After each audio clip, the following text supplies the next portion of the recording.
feel unfazed. Like when I'm with my friends with a cup raised, and I go right back at it like an automatic. More drinks, more songs, more beats to rap. A new era, rep my P's and O's. Niggas Phillies with the orange and blacks. I feel home. From Citizens Bank back to Camden Yards. It's a tale of two cities, and trust we go hard. Trust we go hard, yes we go hard. You said we go hard, I said we go hard. Rocking my Bob Cousy, stocking up on the loose. If the lyrics come easy, but the life is a doozy. And yes, I'm choosy, and no, I won't settle, but I still take pop off over that kettle. Cause I'm talking bigger picture, and yes, I'm gonna hit you with the... Evan Fong was born on May 31st, 1992 in Toronto, Canada. During his childhood, video games weren't a major part of his life, as his parents steered him towards sports instead, playing hockey competitively from the age of 6. He also enjoyed playing guitar as a hobby, though he never pursued it seriously. Not much is publicly known about Evan's early life. However, at 19, inspired by Call of Duty content creators like Wings of Redemption and Woody's Gamertag, Evan felt drawn to YouTube and decided to start his own channel. His first channel, MX Productions, launched in July 2011 and featured one public video being a remix of an Angry Grandpa video.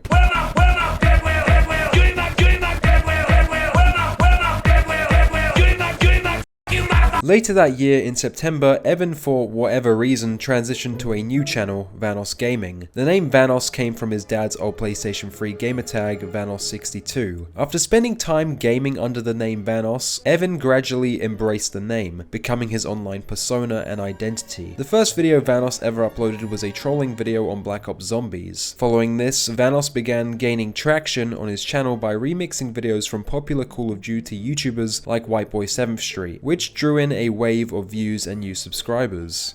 It doesn't matter what your name is. It doesn't matter what your name is. It doesn't matter what your name is. Around the same time, he started creating his own gameplay content, focusing on uploading tutorials, tips, tricks, and funny moments from the game Call of Duty Modern Warfare 3. From the beginning, Vanoss never intended to pursue YouTube solo, instead making the deliberate choice to feature other creators in his videos, setting the stage for the collaborative style his channel would become known for. Vanoss's first YouTube connection was Moose Knuckle, whom he discovered through gaming content on the platform. Impressed by Moo's videos, Vanoss reached out for a collaboration. His strategy at the time was simple: find other creators with a similar subscriber count and work together to help one another grow. Following the same approach, Vanoss soon met I Am Wildcat, Big Jiggly Panda, Racing Cats, and Screwologist. The 5 of them became a tight-knit group and collaborated regularly. While searching for tutorials on how to use auto-tune in COD videos, Vanoss stumbled across content from YouTuber Terrorizer, who had been experimenting with that exact style. Intrigued, Vanoss put together a montage featuring Terrorizer's clips and uploaded it to his channel, sparking their first contact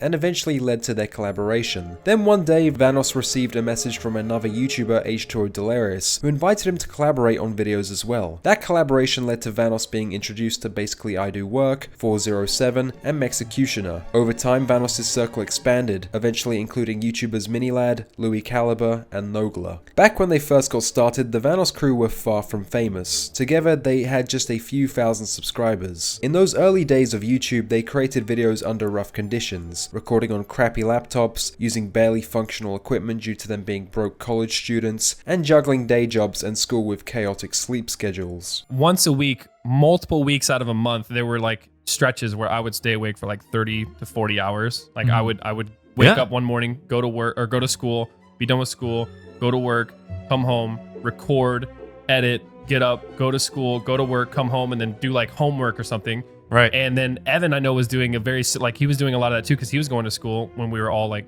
really trying for YouTube and stuff, and he was working a lot harder on his videos. Like he was editing crazy. So yeah. Despite the grind, they pushed through it all with the goal of turning YouTube into their full-time careers. November 2012, the release of Call of Duty Black Ops 2 marked a turning point for Vanoss's YouTube channel, propelling it into rapid growth. By January 2013, he had reached 100,000 subscribers, and from there, things skyrocketed. Throughout that year, Vanoss and his crew created a unique content style with their funny moments content, highly edited videos that showcased hilarious kill cams, hiding spots, ninja diffuses, and lighthearted trolling in Black Ops 2. Their unique spin on gameplay and the consistent output set them apart. The results were staggering. By July 2013, Vanoss had hit 1 million subscribers only 7 months after 100,000, and by the end of the year tripled his subscriber count to 3 million subscribers. Hey, what is up guys, Vanoss here, and this is my face reveal video obviously, and it's something that you guys have been asking for and requesting for 1 million subscribers.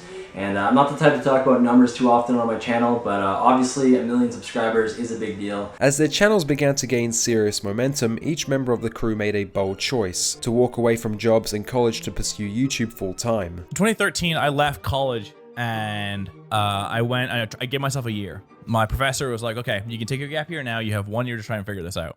And I left college the same week that GTA 5 came out. I was only at college for 2 weeks. Right. It was also the time where I got to quit school, or, you know, I was like doing so shit in my classes because I was focusing so much on YouTube. And it was like that moment of being like, oh yeah, this doesn't matter anymore.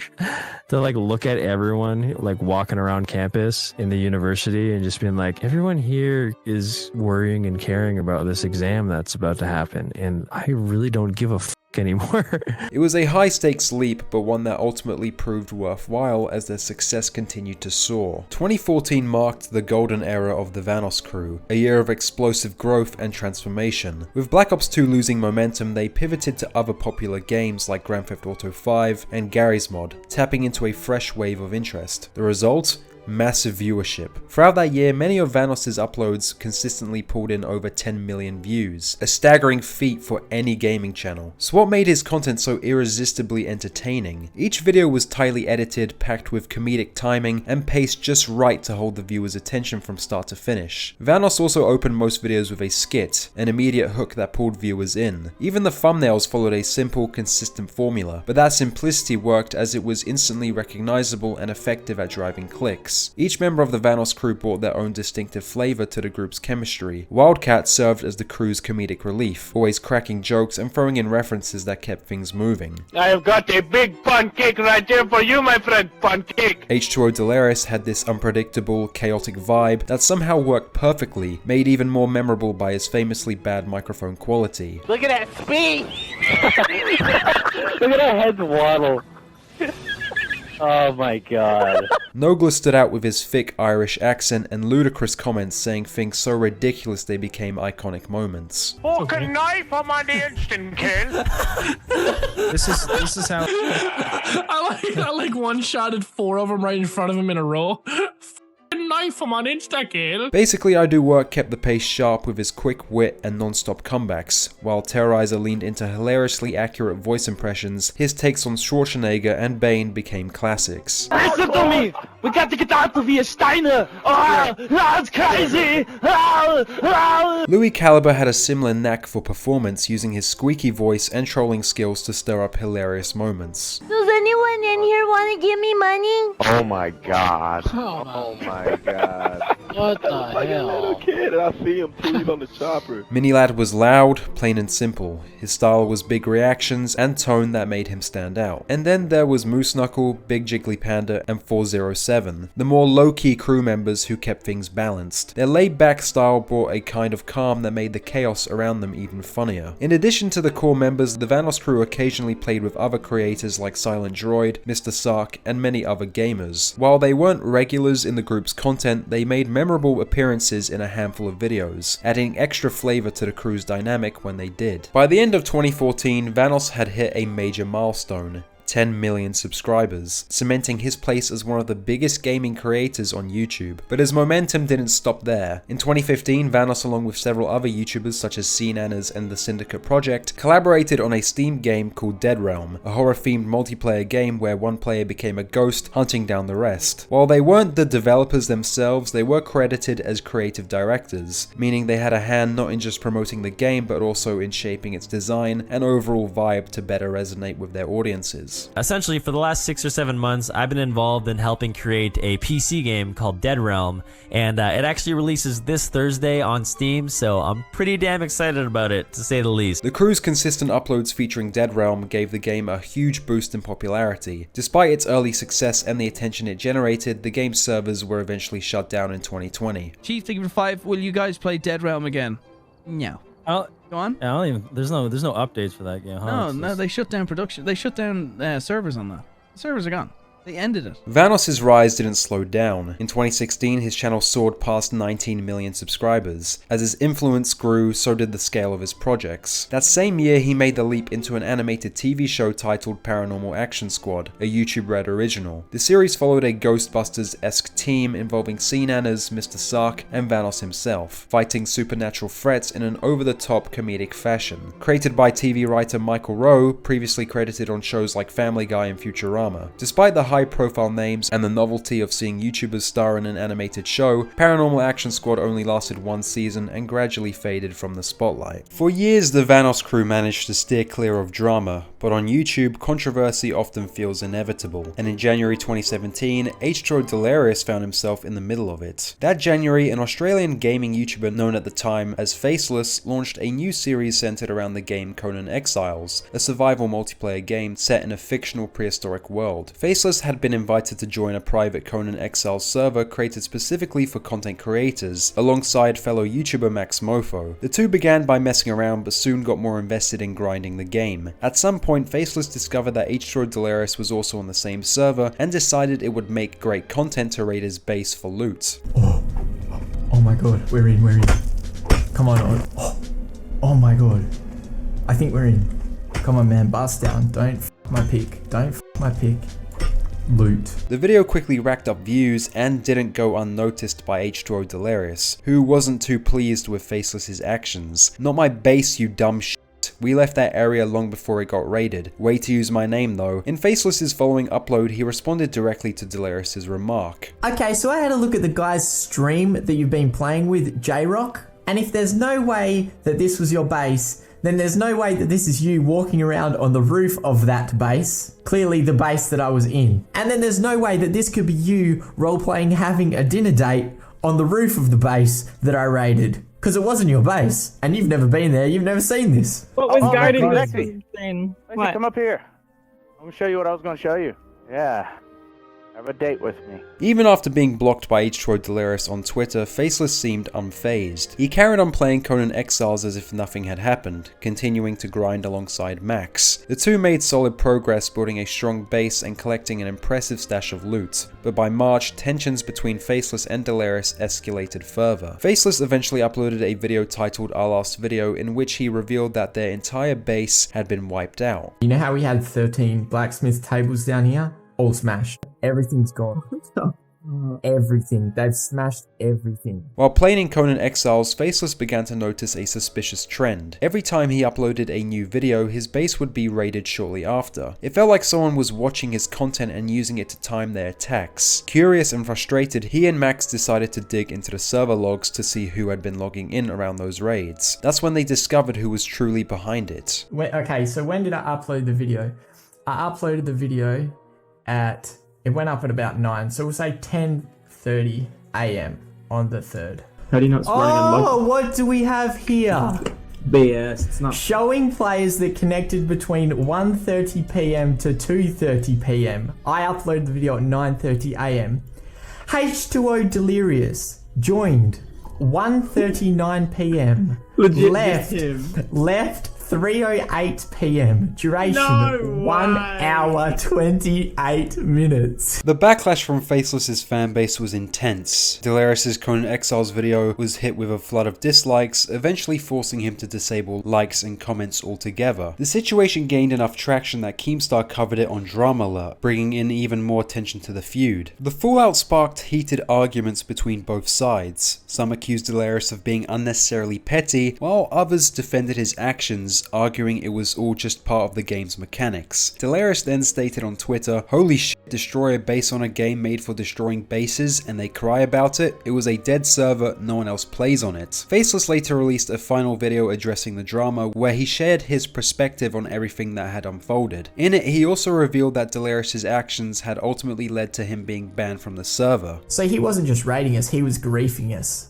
And apart from it being just lame and sad as hell, it's against the server rules. Not that we really cared or even complained, but after this whole thing went down, you can actually see here me talking to one of the admins in the Discord and she saying that she wants to punish him. And I was like, Nah, don't worry about it. It's fine. And she's like, no, you can't be doing that. Because obviously, if you go and check the actual server rules on Twitch RP, he went against our rules and clearly griefed us. Following Faceless's video, the drama gradually faded away and both creators shifted their focus to other games, leaving the incident behind them. The next year, fans started to notice that Minilad was no longer appearing in videos with the rest of the Vanoss crew. He had shifted his focus towards solo content, collaborating with a different circle of gaming YouTubers. So what was the reason behind this move? As Vanoss's channel exploded in popularity, the group never officially adopted a name, so the public naturally began referring to them as the Vanoss Crew, since Vanoss was the most recognizable figure. Minilad wasn't a fan of the label. He disliked being seen as a supporting member of a group named after someone else, which eventually led to him to distance himself. While he stepped away to forge his own path, the rest of the group didn't seem bothered by the title and continued on as usual. I remember Minilad had a lot of beef with that. He hated that. He hated being labeled like a side character. He hated that and like broke away from our group because of that. And I always disagree with that. I thought that was dumb. Even after stepping away from the crew, Minilad found solo success. His channel grew rapidly, gaining millions of subscribers. At first glance, it might have seemed like he parted ways with the group on good terms, especially after years of shared content and collaboration. But things took a different turn. Over time, tensions surfaced and Minilad eventually became involved in drama with Terrorizer, fracturing the dynamic that once held the group together. During a meme stream in April 2019, Minilad unexpectedly brought up the Vanoss crew, claiming that he had been removed from all their group chats, as well as revealed another reason he left the group, being they talked shit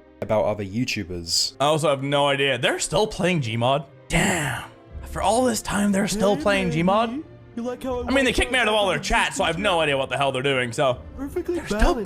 Damn! I wasn't kicked. Oh my god. All right. So, just to clear up any drama, I wasn't kicked. All they did was play Fortnite and Gmod and then talk shit about other YouTubers. So I said, F that. I broke away from that group. I'm doing my own thing. I've never felt better.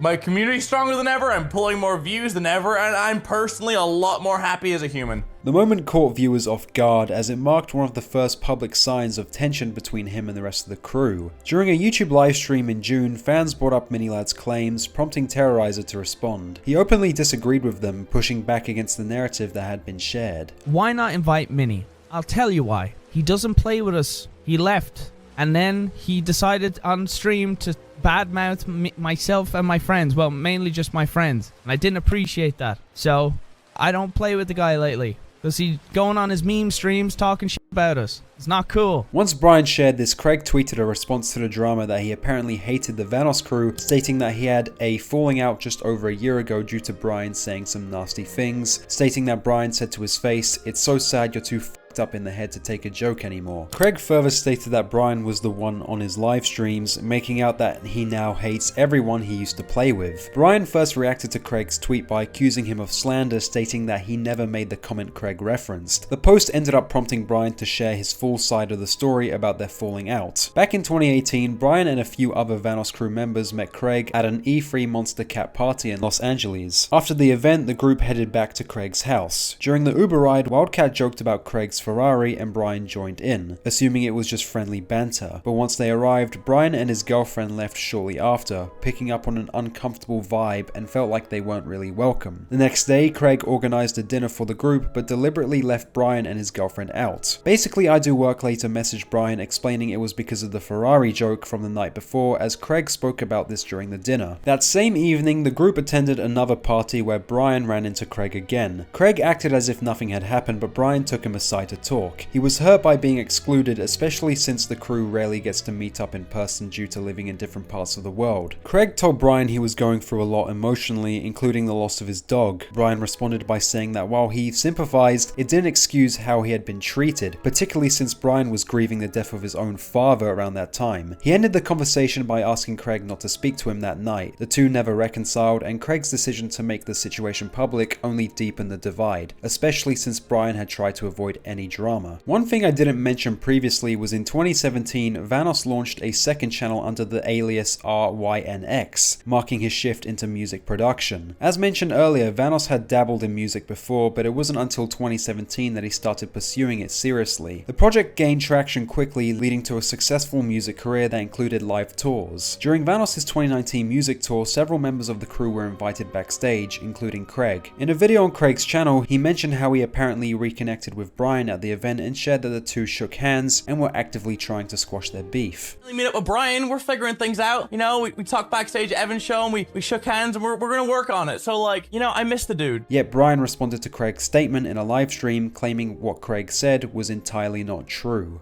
So yeah, I don't particularly want to work with the guy. I know he made a video saying we're patching things up, which is not true.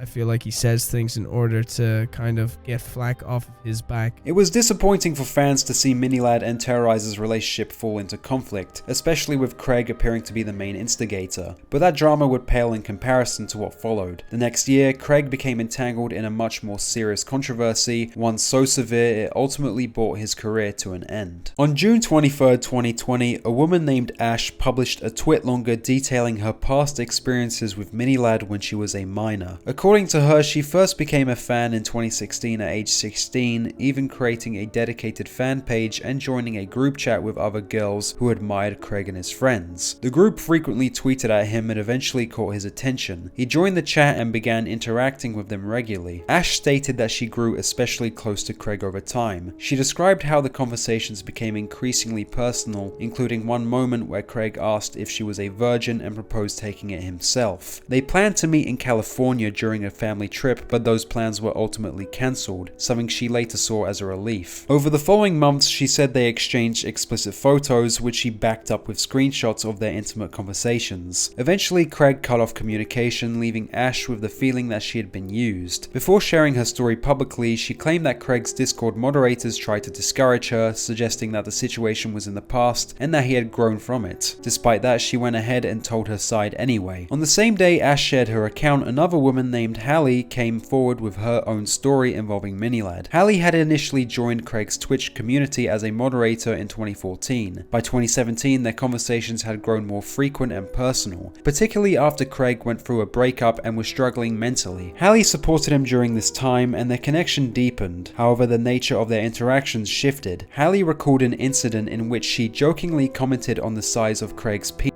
and in response, he sent her a photo of his bulge, an unsolicited image she didn't ask for. At the time, Hallie was 16 years old and Craig was 22. Later, when Hallie learned about Ash's story, she confronted Craig. He initially denied knowing Ash well and claimed she had told him she was 18, statements Hallie found out to be completely untrue. She also revealed that Craig had tried to manipulate her into stopping Ash from sharing her experience by threatening to end his life. Hallie later released another video shedding further light on behind-the-scenes messages from Minilad's Discord server. In the footage, she revealed screenshots in which Craig appeared to dismiss the seriousness of the situation, claiming that no one would care once the story came out and that he'd be fine in the long run. He was talking to his moderators about how in mod chat people are gonna see that this doesn't matter and it's gonna die. He'll upload in a week, it'll be fine, nobody's gonna care. If Ash ever came up about this, she would be the person who's responsible for thousands of people, because of if people found out who he was and fans who count on his videos found out about him, they would kill themselves. How much of a massive ego can you have? Craig responded publicly to the allegations brought forward by Hallie and Ash, admitting to the claims and expressing deep regret. He stated that he was fully accepting responsibility and was actively seeking professional help. However, just a month after the story broke, Craig resumed uploading content to his channel as though nothing had occurred. This move triggered significant backlash, and his subscriber count began to plummet. In the midst of the growing hate, Craig released a now deleted video titled Clearing the Air. Instead of showing accountability, the video avoided addressing the core issues and oddly attempted to debunk an allegation that hadn't even been made. The first thing that I wanted to talk about with these allegations is I've never physically met them before, nor have I physically abused anybody across the board. I want to make people aware of that because those are serious allegations and I wanted to put those rumors to bed. Despite continuing to upload as if nothing had happened, the backlash against Craig's channel only intensified. The hate kept growing and his subscriber count steadily bled. He's got 6,000 likes and 2,000 dislikes. and he uploaded this video 5 hours ago and got 65,000 views. That kind of tells me his channel's dead, so... Well, especially as to what it was, you know, it's like Yeah, it's definitely gone downhill. By December, the mounting backlash had become impossible for Craig to ignore. Months after the allegations were public, he released a second video attempting to address the situation. Although he issued an apology, many viewers felt it lacked sincerity. His tone came across as self-pitying, which led to further criticism and widespread doubt about the authenticity of his remorse. The reality is I was being selfish. I wasn't thinking about repercussions. I wasn't thinking about anything. I was just being stupid, and I really want to apologize for that. I just wasn't thinking, and I regret it. I've regretted it since, and for that, for both Hallie and Ash, I'm really sorry. After stepping away from YouTube for several months, Minilad promised to focus on self-improvement through therapy and eventually make a comeback. He followed through on that promise, first reappearing in June 2021 on his second channel, Craig Thompson. In October, he returned to his main channel with an upload titled It's Good to See You. However, the comeback was short-lived. When Minilad made his comeback, he presented a completely transformed lifestyle. He'd relocated from California to Texas, revamped his setup, adopted a new look, and claimed he was the happiest he'd ever been. He also began hosting meme streams where he raised money for charity, though many saw these efforts as calculated attempts to regain public favor following the controversy. After several months of uploads, Craig released a now deleted video titled Why Getting Cancelled Was the Best Thing to Happen to Me. In it, he spoke about his personal growth since stepping away from YouTube. While the message centered on self-improvement, many viewers found it unsettling, noting the irony that such growth had come at the cost of committing a heinous crime. Why do I believe it's the best thing to ever happen to me? Because I finally got time away to not be Minilad. Minilad's attempted comeback ultimately fell flat. His videos continued to receive more dislikes than likes, viewership continually declined, and his subscriber count dropped from 5.8 million to 4.4 million. It became clear that forgiveness from the community wasn't forthcoming. During one of his meme streams, a viewer donated a message, "We won't forget what you've done, Craig," sending and receiving inappropriate texts from minors, threatening these poor girls to keep them silent, and then playing the victim, "You don't deserve to stay on this platform." Craig reacted poorly to the comment, showing visible discomfort as backlash persisted. Oh, thanks, Ben. Thanks for the 3. Thanks, Ben. Hang on them? I don't know what you're saying. I'm gonna go. Oh, by the way, to the person who just donated to me, please get your facts straight. Thank you. I'll be back. It's natural to wonder how the Vanoss Crew reacted to the controversy surrounding Minilad, given their long history together as friends. While none of the members ever issued a direct public statement addressing the situation, subtle jabs and jokes referencing Craig did occasionally surface in their videos. Lukacs, Minilad still has more subs than you. Yeah, and a criminal record as well. Like, he always had more subs than me. Do you know what? Just because of you, Lucas, my new goal for this year is not 4 million subs. It's whatever the fuck he has. I'm gonna get more subs than him now. Just to fucking shit on you, Lukacs. Hey, so just curious, what's your guys' policy with these mini lad jokes? Do they stay in now, or like what level are we at? Yeah, they're starting to. I feel like if it's funny. Interestingly, in a livestream hosted by Nogla and Terrorizer, Nogla revealed that Minilad had in fact messaged him privately, wishing the crew his best. Bit of a secret, guys. He texted me recently. That's right. The man, the myth, the lad. He texted me. And it was actually a nice text. So I texted him back after a while. And I was nice, but I was like, bro, you know, it is what it is, bro. You know? Hope life goes well, family's well. I texted back. And then I ended the text taking the meme stream. Oh no. I already know what he's talking about. Oh, for fuck's sake, bro. It was nice text, I leave for a second, man. In a September 2023 livestream, Craig looked back on his return to YouTube, admitting he'd come to terms with the fact that forgiveness from the community was unlikely. He also shared that he felt hurt by how his former friends had made jokes about him in their videos. His tone throughout came across as victimizing himself, which many viewers saw as an attempt to gain sympathy rather than take responsibility. People are gonna hate me no matter what I do. I've learned to accept that.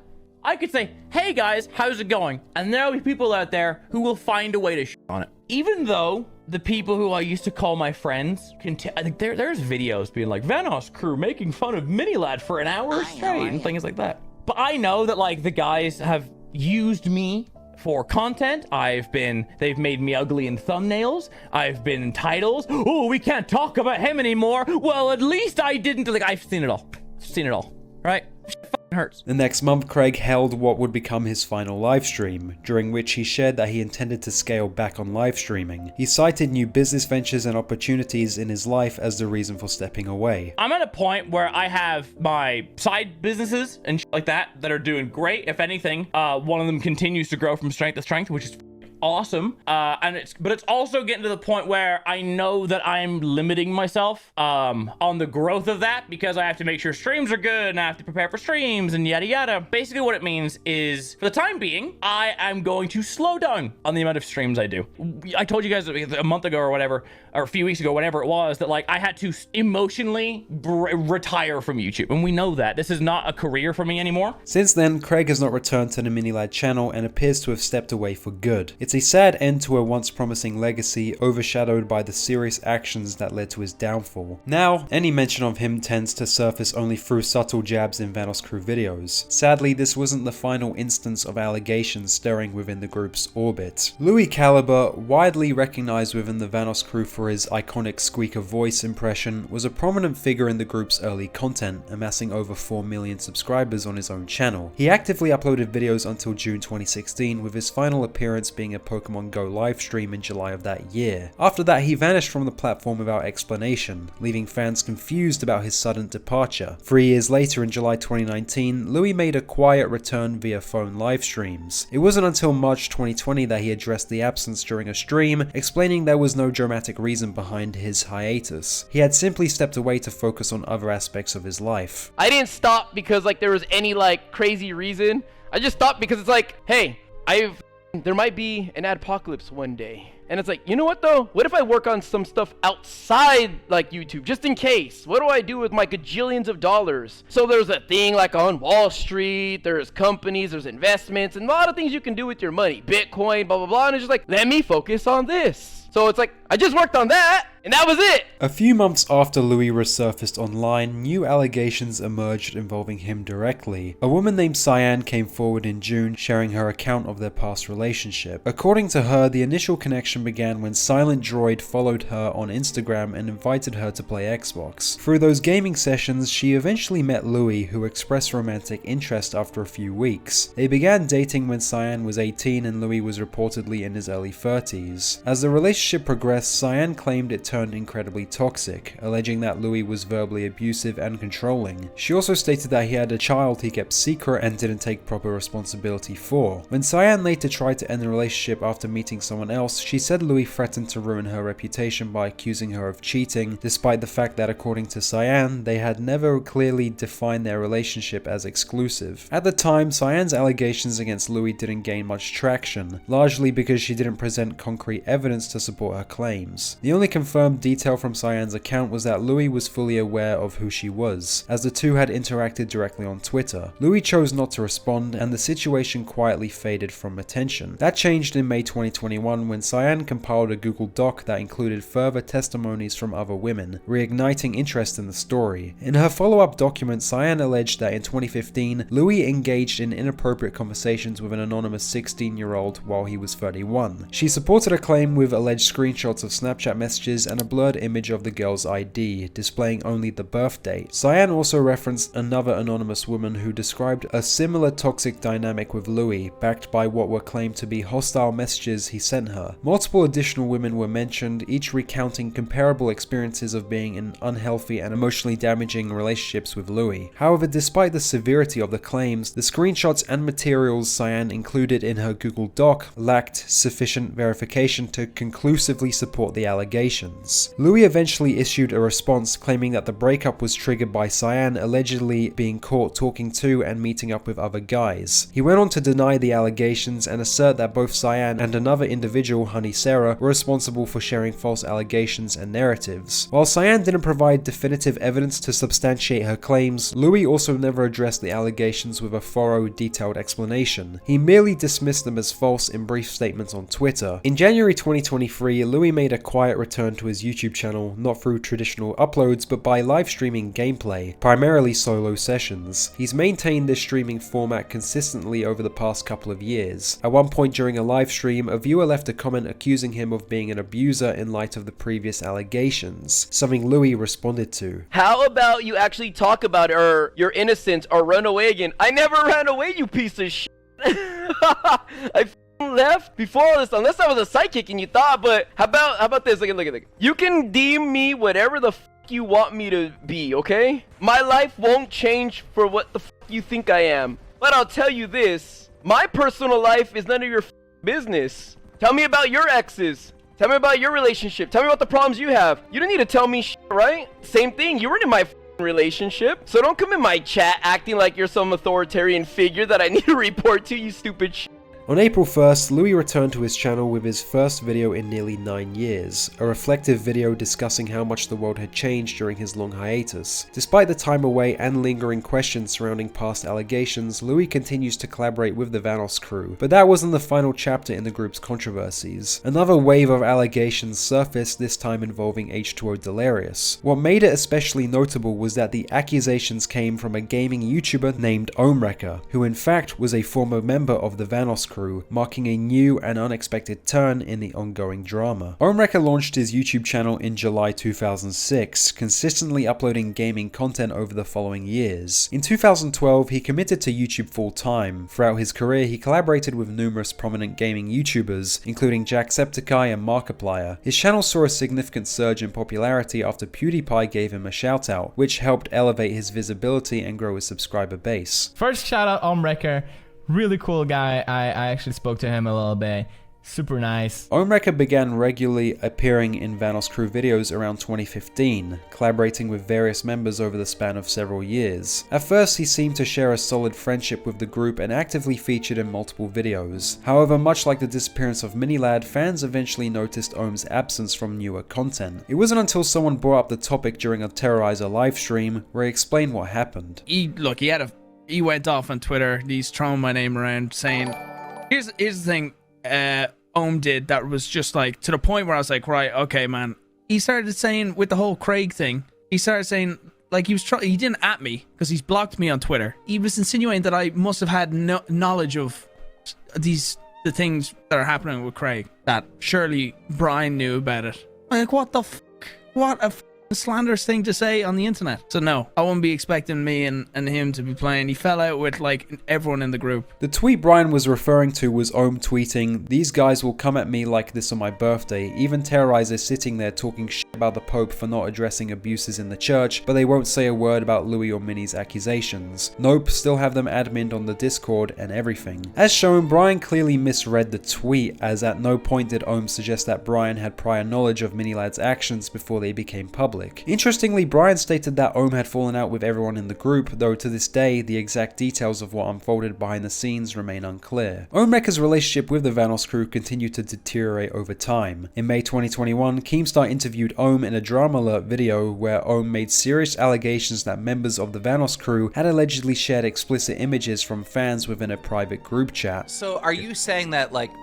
these guys are all in a group chat, they get from fans or whatever, and they exchange them with each other? You know, that's what Louis had said. I've heard things over the years where they seem to have had some sort of knowledge of, you know, essentially like Delirious, like the types of girls that reach out to him and like the types of like he might get something, you know, but it seemed like a joke at the time. But hearing this come from Louis in his own words to what I understand was, you know, somebody that he trusted. Yeah, all I would do was just pull from like our Discord or our group Skype and stuff like that and just download whatever like they would post. I was joking because I told you once, I was like, my friends all get the better girls, blah, blah. I was like, yeah, theirs are so much better and stuff like that. And that's when I started showing you. I'm like, look at it. I wish I got these. Like, I wish I got their moves. Like, look at this. They're so artistic and blah, blah, blah. I wish in general I got new sense to me, like, of people being this dedicated and devoted, like, to Delirious and all them. Okay, yeah. So, you know, the issue with this audio is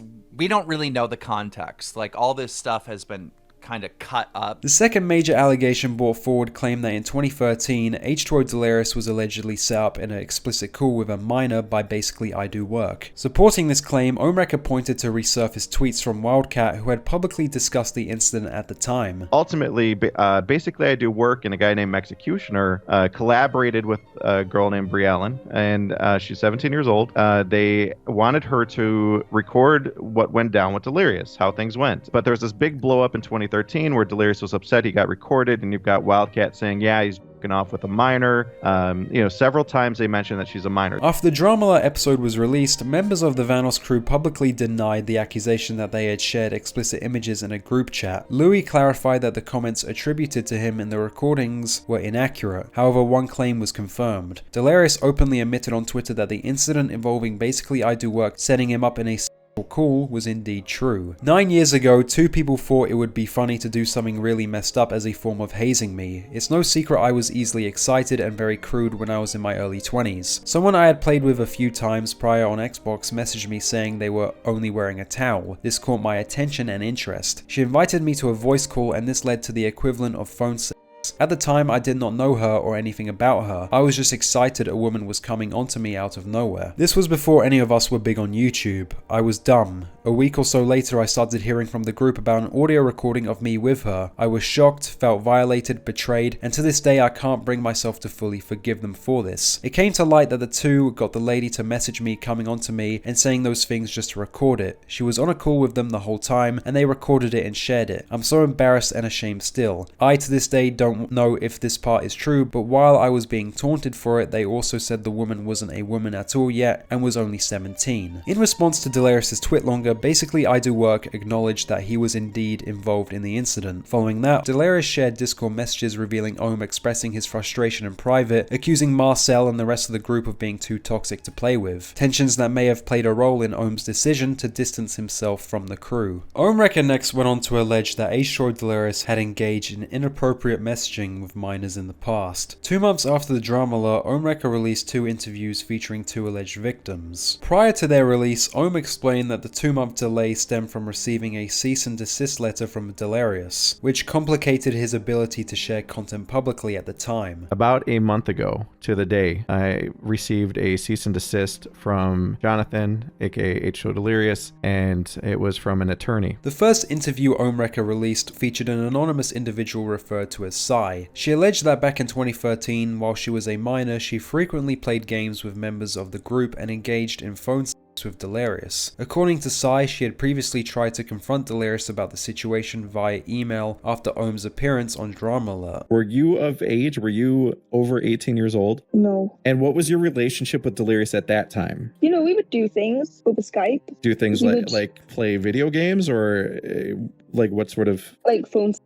Did you attempt to confront Delirious or anything like that? I sent him an email, hoping to even just get a sorry. Did you ask anybody else to help with an apology? I asked Marcel to contact him, and he did, as far as I'm aware. Delirious responded to Sai's allegations in a Twitlonger stating, "As lies are hard to keep track of, the truth is not. I have played a few games with her with others. There has never been any personal, intimate interaction between her and I. We were never close. She is a known liar associated with a doxing group and mentally ill. I hope she gets the help she needs." The second interview Ohmrecker uploaded featured another anonymous individual referred to as Sarah. Sarah claimed that during 2015, when she was a minor, she was an active fan of Delirious, often engaging with him on Twitter. According to her, they eventually began communicating privately, during which she alleged that explicit images were exchanged. Over time, the relationship ended, with Sarah later expressing that she felt used. I was actually a big fan of his. I'd tweet at him, I'd have his merch and I'd reply to all his tweets about his videos and stuff. He followed me one day. I messaged him just saying hi, things got very quickly, he kind of didn't hesitate, just kind of straight away was flirting. But eventually I kind of started realizing, everything is sexual. He only talks to me when he's looking for these pictures and videos and stuff. And I messaged him one day on Twitter and just said, look, I'm not doing this anymore. It's not cool. You're clearly just using me. The final and most serious allegation Sarah made was that Delirious had threatened her child after she publicly referred to him as a nonce in a tweet. So I tweeted out pure anger saying, just because your girlfriend's pregnant doesn't mean you're not a nonce, you know? Like, so I got a DM from a page that it came through as like a message request, almost instantly making threats about my daughter. But they were sending emojis of guns and a car and saying my daughter's name and saying that she is gone. You know, it didn't bother me, the emojis, to begin with, but then when they started saying my daughter is gone, I was kind of like, okay, you know, this is weird. I was like, what do you mean she's gone? In October, several months after the interviews were released, Keemstar aired a third video on H2O Delirious. Around the time, Delirious' Twitter account was suspended, though the exact reason for the ban wasn't publicly confirmed. Keemstar reported that multiple alternate accounts used to threaten Sarah, one of the alleged victims, were also banned simultaneously. This led to speculation that Delirious had been operating those accounts, as Twitter's policy often results in the removal of all associated alt accounts when a primary account is terminated. Now, those accounts that were harassing his alleged victims on Twitter also got banned around the same time. So, people are suggesting that H2O Delirious himself was, in fact, on alt accounts and other accounts harassing these alleged victims. During this period, Delirious was in a relationship with influencer Liz Katz, who later spoke out about the circumstances surrounding his Twitter suspension in a now deleted video. Liz claimed the actual reason for the ban was Delirious' use of alt accounts, which he used to spread allegations about Ohmwrecker. Well, Delirious made a couple of fake accounts, all made during that time, by the way. These accounts, though, had one goal. It was to try to share the allegations and informations he had found and seen against Ohmwrecker. Liz Katz also found the real Twitter account of Sarah, whose actual name was Amy, addressing the claim that Delirious had threatened Amy's child. Liz claimed that the accusations were false. Instead, she pointed to Amy's ex-boyfriend as the likely source, backing her stance with tweets from Amy's account that described her ex as psychotic. Her eldest child is from another father. And this other father, according to her, is an abusive, manipulative person, that he's this terrible person that sends her threats, that he tries to reach out through fake accounts, and these are all her claims against her ex. 2 days after Liz Katz released her video, Amy posted a response on her own channel. In it, she displayed her ID to confirm that she was indeed a minor in 2015. She also refuted Liz's suggestion that the threat against her child came from her ex-partner, standing by her original allegation instead. I was born in 1998, which means I am 23 right now. Liz claims that this account could possibly be my ex. It's clear I do not like that man. So if I thought for 1 minute that it was him threatening my daughter, I would speak up on it. I would be like, oh, there's a chance that it could be him. With Amy having stepped forward publicly, there was a growing pressure from the community for her to provide proof backing her allegations against Delirious. She addressed this in her video, explaining that the evidence had already been submitted to law enforcement and was therefore not available for public release. My evidence is with the authorities. It's not for Twitter to see.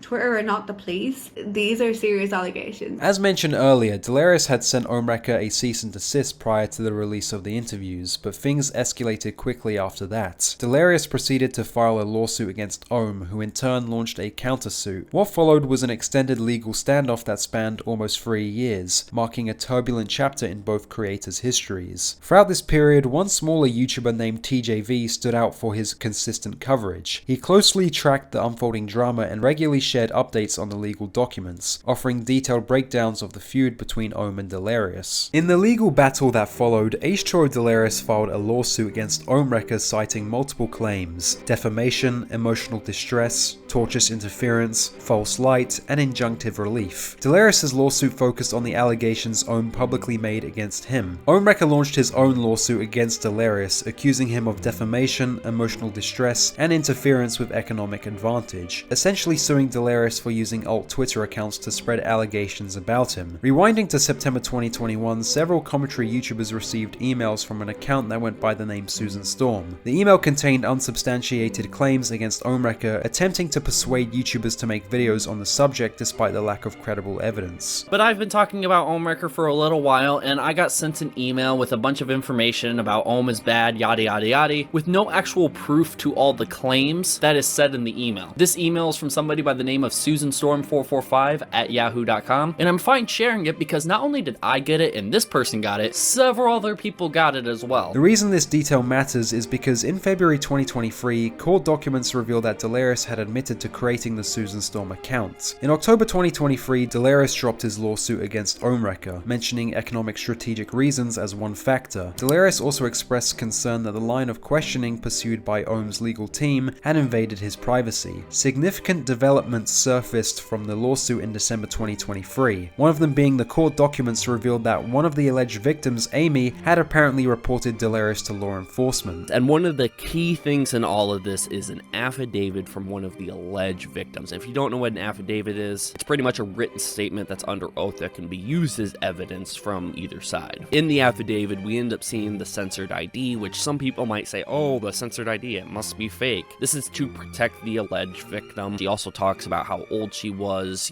16 to 17 years old, when the sexual conversations took place, and it shows that the victim did make a report on H2O Delirious for his behavior as well. Another revelation from the proceedings was that Delirious was questioned about the specific alt Twitter accounts he had created. And I think, if I'm not mistaken, Delirious admitted to all of these. I think, if I'm not mistaken, he admitted to 1 through 4, but he did not want to admit or deny this account. Admit that you created or at some point controlled the Twitter account Harpy Ray, which is the Ray Harpy account, which is the account that threatened the child, that sent the emoji. Delirious refuses to admit or deny it. Admit that in May of 2021, you received the email below, which purported to be blank from email account blank09 at Hotmail. So what this is Delirious doesn't want to admit or deny this. And again, another point that they bring up is that this stuff isn't relevant at all.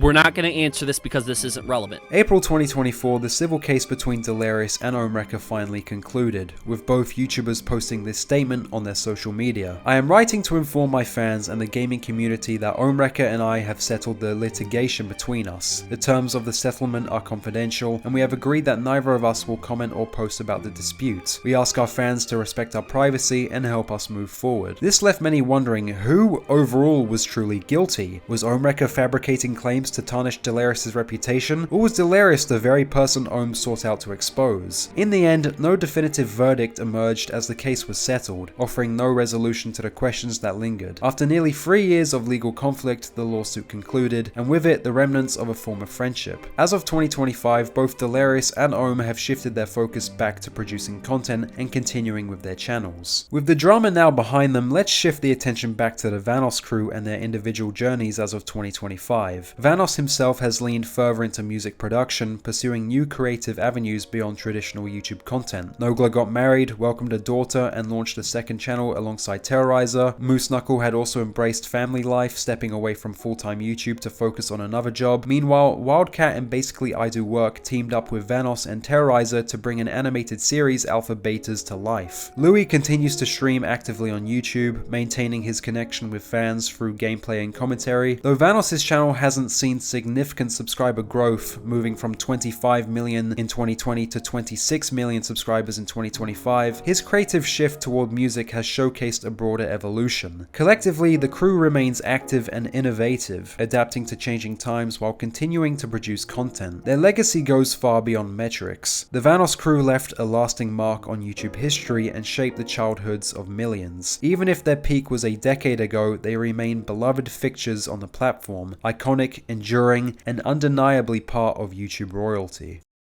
Hey guys, it's Kluster. If you made it to the end of the video, thank you very much for watching. As you can see, I've started to make longer documentary type videos on my channel now, and I just wanted to make this announcement. Believe it or not, these videos take a lot of time and in fact money to make, and I've thought of the idea to start memberships for the channel. So if you want to continue seeing these long documentary type videos, please consider supporting me. So this is me essentially e-begging. So if you want to support the channel, please become a member. On the membership side of the channel, I'm most likely going to start making members only content, possibly live streams as well. So yeah, I just wanted to announce that.